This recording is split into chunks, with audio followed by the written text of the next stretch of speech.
आज हमारा टॉपिक है गर्ल्स आपका विभिन्न कमरों में प्रकाश व्यवस्था।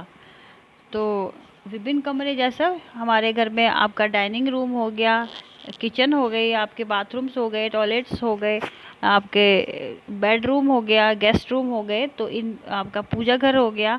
तो इन कमरों में किस प्रकार की लाइट की व्यवस्था करी जानी चाहिए उसके बारे में इसमें हम डिस्कशन करेंगे।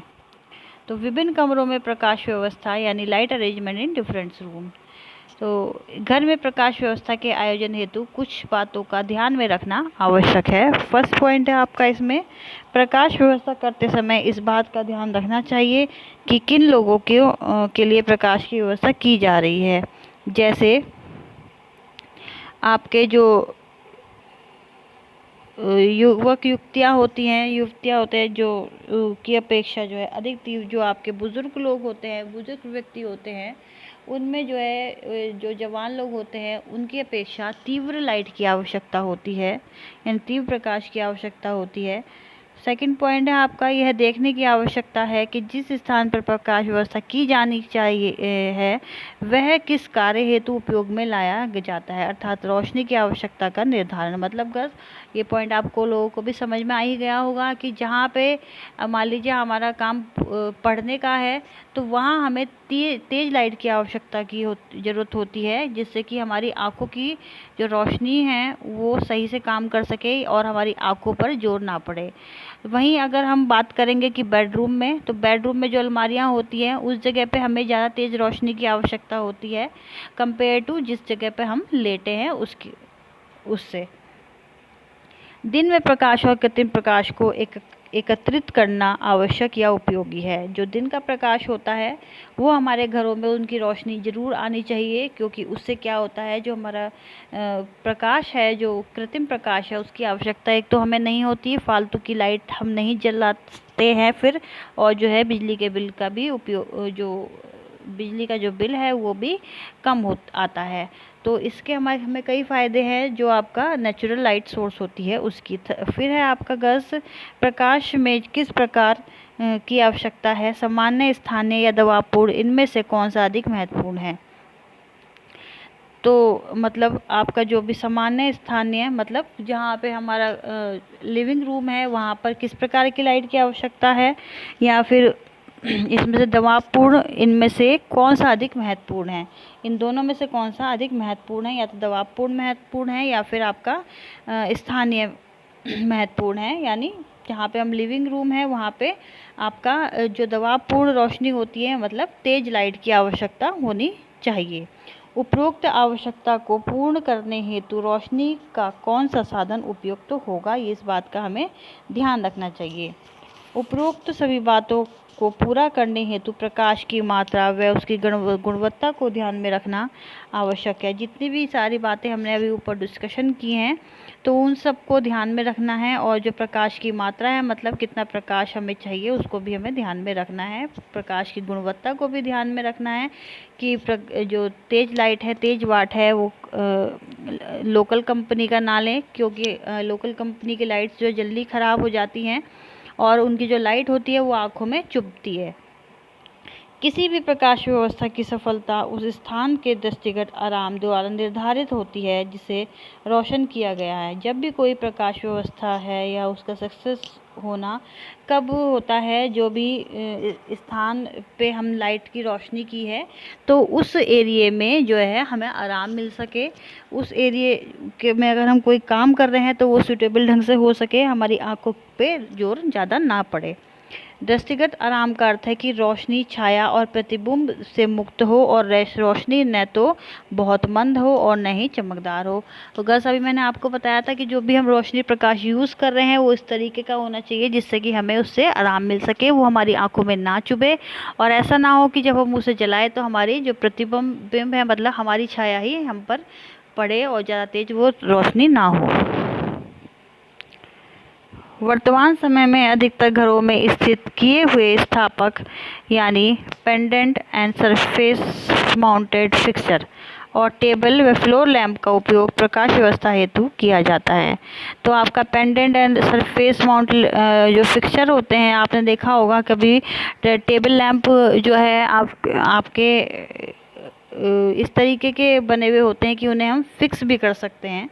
एक पर्वत की तरह से भी होते हैं, बीच में सेंटर में रखिए और चारों तरफ उसकी रोशनी आपको मिलती रहेगी। अधिकतर घरों में लैंप का उपयोग पसंद किया जाता है, जिसमें वास्तविक रूप से स्थापना यानी इंस्टॉलेशन की कोई आवश्यकता नहीं होती है। लैंप का उपयोग प्राचीन समय से किया जा रहा है और यह उपयोग में व्यवहारिक भी है। इसके अतिरिक्त भी रहवासी प्रकाश हेतु कई अन्य विधियां भी उपलब्ध हैं। वर्तमान समय में कई घरों में ऐसे स्थापकों का उपयोग किया जाता है जो दिखाई नहीं देते हैं, और कई ऐसे व्यवहारिक तरीके उपलब्ध हैं जो विशिष्ट प्रकाश प्रभाव उत्पन्न करते हैं। तो गर्ल्स आजकल जो है अधिकतर घरों में जो है लैंप का उपयोग पसंद किया जाता है, जिसमें वास्तविक रूप से जो है क्या होती है, आपकी इंस्टॉलेशन की कोई आवश्यकता नहीं होती है। मतलब इस तरीके के लैंप आ रहे हैं कि उन्हें चार्ज करने की आवश्यकता जो है नहीं होती है। डायरेक्ट हम सोर्स ऑफ लाइट से भी हम उसे जला सकते हैं। लैंप का उपयोग प्राचीन समय से भी किया जा रहा है और यह उपयोग में व्यवहारिक भी, मतलब ये उपयोग में नॉर्मल है, इजीली हम इसको चला सकते हैं। इसके अतिरिक्त भी रहवासी प्रकाश हेतु अन्य कई विधियां भी उपलब्ध हैं। सामान्य प्रकाश आरामप्रद दृष्टिगत पृष्ठभूमि की रचना भी करती है, ताकि लैंप और अन्य प्रकाश स्रोत के कारण पृष्ठभूमि के साथ विपरीत कठोर प्रभाव उत्पन्न न हो।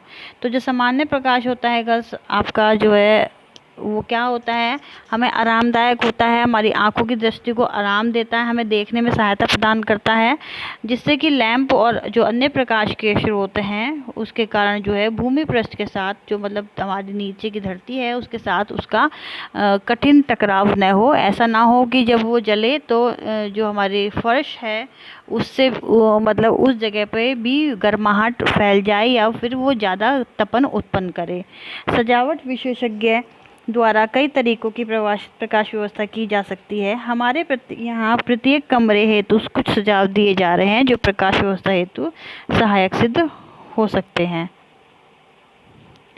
सबसे पहला है आपका प्रवेश यानी एंटर जो होता है, जब हम घर में एंटर करते हैं, घर में प्रवेश हेतु मुख्य दरवाजे के दोनों ओर या दरवाजे के ऊपर एक स्थापक लगाया जाता है। मतलब जब भी हम घर के मेन गेट में एंटर करते हैं तो या तो घर के मेन गेट के दोनों तरफ या फिर ऊपर एक लैंप लगाना चाहिए, ताकि घर प्रवेश करने वाले व्यक्ति को रोशनी पड़ सके आराम से, और उससे भी प्रवेश स्थान की सीढ़ियाँ आसानी से दृष्टिगत हो सके। मतलब जिस स्थान मेन गेट पे ऑब्वियस सी बात है सबके सीढ़ियाँ होती हैं, तो अगर रात के अंधेरे में अगर कोई व्यक्ति आपके आ रहा है तो इस तरीके की लाइट व्यवस्था होनी चाहिए घर के मेन गेट पर, जो कि उसे जो है व्यक्ति को सीढ़ियाँ देखने में आसानी हो। यदि दरवाजे के ऊपर केवल एक स्थापक हो तो ट्यूबलाइट लगाई जा सकती है, अन्यथा दोनों और 2 बल्ब लगाए जा सकते हैं। गृह स्वामी के नाम की पट्टिका और मकान नंबर दर्शाने वाली पट्टिका पर छोटा बल्ब लगाया जा सकता है, जो पूरी रात भर जल सकता है। जो वहाँ पे आपने देखा होगा नेम प्लेट आजकल लगती है, तो उस स्थान पर भी हम एक छोटा सा बल्ब लगा सकते हैं।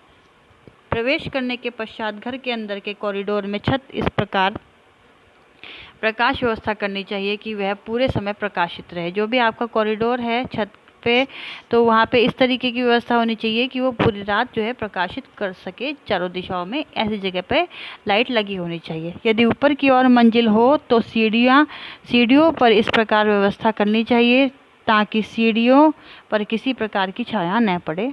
सीढ़ियों के ऊपर और नीचे दोनों ओर से चालू होने वाले स्विच लगाए जाने चाहिए ताकि चढ़ने व उतरने वाले व्यक्ति को कोई परेशानी न हो। तो बस ये थी आज की आपकी वीडियो। अगर कुछ नहीं समझ में आया है तो आप ज़ूम मीटिंग में डिस्कस कर सकते हैं, और अगर कोई भी परेशानी है तो आप मेरे से बेझिझक पूछ सकते हैं। बस वीडियो देखने के बाद लाइक और शेयर करना ना भूलें और सब्सक्राइब करना। एक चीज़ और है गर्ल्स, जो बच्चे क्लास नहीं ले रहे हैं उनसे मेरी रिक्वेस्ट है कि अपने नोट्स कंप्लीट रखें एटलीस्ट, बाद में आप लोगों को परेशानी ना हो। बाद में आप लोगों को नोट्स प्रोवाइड नहीं करे जाएंगे।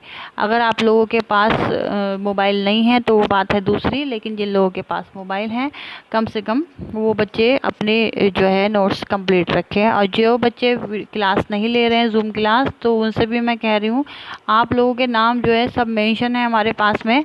जो बच्चे आते हैं, प्रतिभा, रिया, हिमांशी, इन लोगों की ही अटेंडेंस लग रही है, बाकी आप सब लोगों की अटेंडेंस नहीं लगती है। कभी आप ये सोच रहे हो। अगर आपको यकीन नहीं है तो आप नीतू मैम से जो है कंफर्म कर सकते हैं।